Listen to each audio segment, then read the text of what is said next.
campaigner against racism and fascism in all its forms in this country, will you please welcome Weyman Bennett, Joint National Secretary at United Against Fascism. Weyman.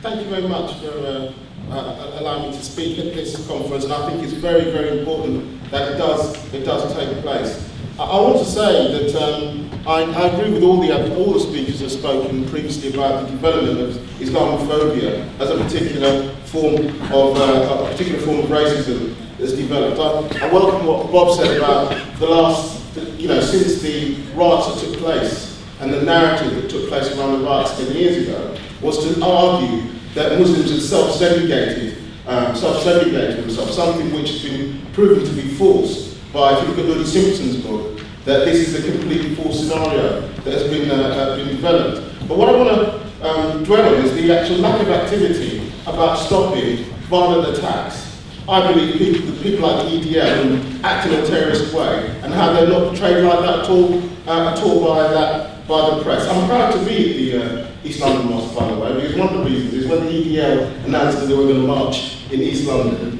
the East London Mosque was central to bringing all different communities together and actually saying that you're not going to come to East London. It was predicted there's going to be terrible violence if there was a demonstration. I want to say this, what happened was the whole community turned out, and actually the EDL didn't turn up. And that was one of the most peaceful days that took place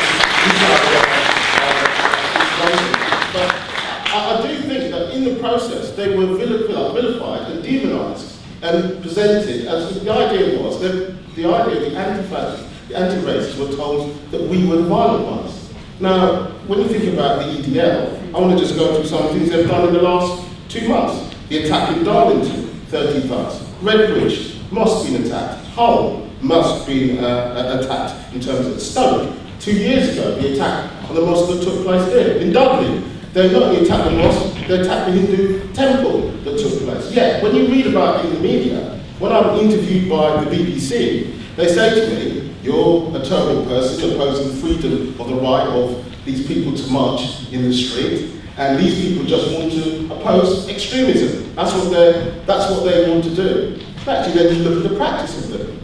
They use firebombs. Every single one of their demonstrations involved attacks on people. And I must say that under the Freedom of Information Act, I had a look at the spending that's taken place this year. The biggest spending by all the police forces in this country has been around EDL demonstrations. What's the majority of that money been spent on?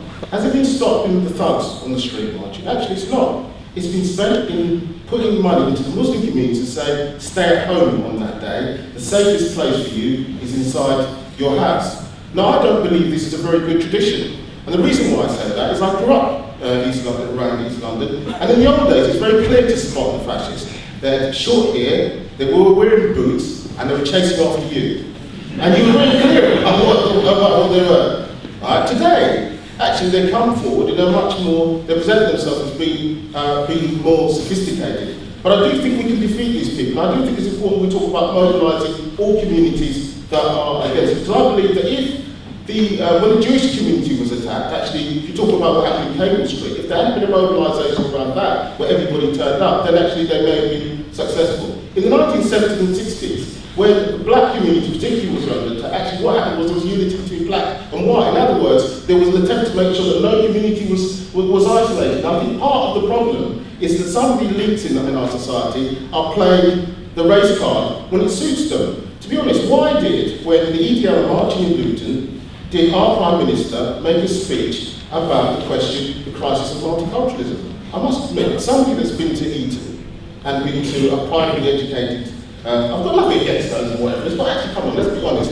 There's nothing against, I'm not saying because you've been privately educated you're a problem, but let's say the idea that they say there's something wrong, the majority of us live in multiracial, multicultural societies. He's actually from a small privileged elite in this society. I mean, maybe you ought to come down to East London or to the rest of the places like Suburban, where the majority of people live, and find out actually there isn't a fundamental problem. I believe that they played the race card, I believe, because it was politically viable for them to do that. And I said that, why is Sarkozy worried about what women are wearing? I'm not worried about his built-up shoes, because he's short. I'm saying it's a choice. He has a choice what he wants to wear. Why is he worried about what women are going to wear? Let's be be honest, he's worried about what's under the hijab or the burqa or whatever. He's worried about the niqab, he's worried about that. And he played the race card because they faced the crisis. Why is Angela Merkel saying there's a problem in Germany of Muslims learning German? The majority of Muslims know German inside that. They're playing the race card because it's a policy of divide and rule. We have to understand that when they do things like that, it's important that we speak out and expose them. I don't believe this is an unconscious effort. I think that they're subtly doing this, and we have to speak out and say that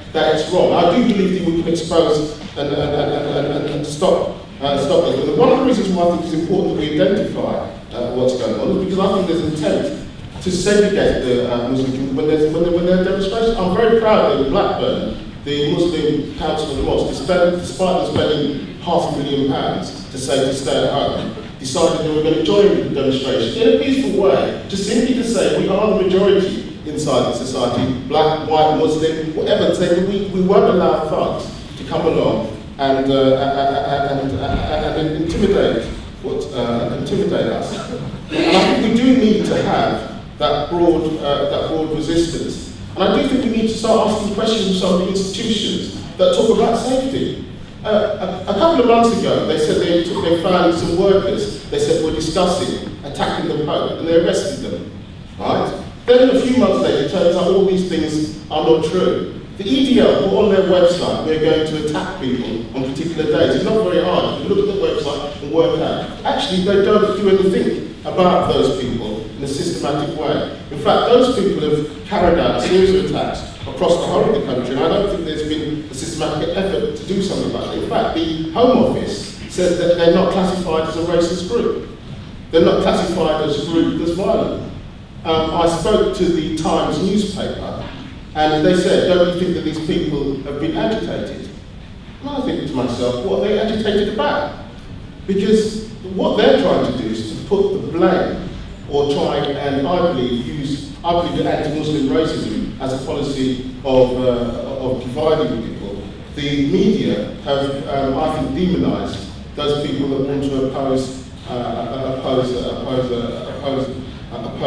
Islam. And the reason why I say that is because I was arrested when I tried to organise 4 demonstrations against the EDL, and they said it was conspiracy to incite violent disorder. In the end, they had to drop the charges because the charges were wrong. But on all the equivalent demonstrations where there had been 4 attacks on people, there had been no arrest. 3 days ago, inside Barking and Dagenham, there was a meeting for multiculturalism. There was an attack by 30 EDL thugs, which was organised by councillors, in which an NHS worker had their tendon severed as they threw bricks through the window. I believe that these people are the people that should be identified and stopped from being able to organise and attack. And I think that the responsibility of doing this is part of the wider labour movement, and the mainstream organisations in our society have to take a stand on what's going on. In Dante's Inferno, there's a quote in there where it says that the best seats in hell are reserved for people that say that they're neutral on the question of taking up resistance. And I think there's a lot of discussion in our society of people saying they're neutral. I remember there's a man called Phil Willis inside Oldham. He was one of the people that contributed to the Capital Report that said that he was neutral, but he was against extremism on one side and he was against extremism on the other side. And I believe what that did was, I think that allowed people to play the race card. But I'm glad that it's sacked, actually, because I believe that the policies that he put forward inside Oldham was actually exploiting was exploiting race, and we have to be very vigilant to what's happening. I think United Against Fascism, I have to end up and say that I'm confident that we can mobilise resistance against that. Why do I say that? Because I was in Barking and Dagenham when Nick Griffin received the news that he'd lost all his seats, and I was also in Stoke. And Nick Griffin and the BNP 2 years ago went from standing 50 candidates to standing 750 people, and it's possible to mobilise mass resistance against them. In Barking and Dagenham, I saw him crying. He was crying inside the corner. I wish we'd taken a picture of that, Because I think we could paint a picture that said, we made Nick Griffin cry. He was one of the key Islamophobes in this country, and it was possible to mobilise resistance against him. I think we have to redouble our efforts now against the English Defence League. In terms of every single place that they march and organise, we have to have mass demonstrations that are against them. And we also have to expose this double standard of the media that don't present them as violent, racist thugs. And I believe in some senses we also have to understand how that's linked into what's happening across Europe. The EDL have visited Germany, Holland and France, and they've been visited and spoken to on many platforms. In Germany, they spoke with the ex-leader of the Bundesbank, who said that there was a Muslim gene. And I think we have to make sure that some of those links are exposed and they're not presented as mainstream organisations. Thank you very much.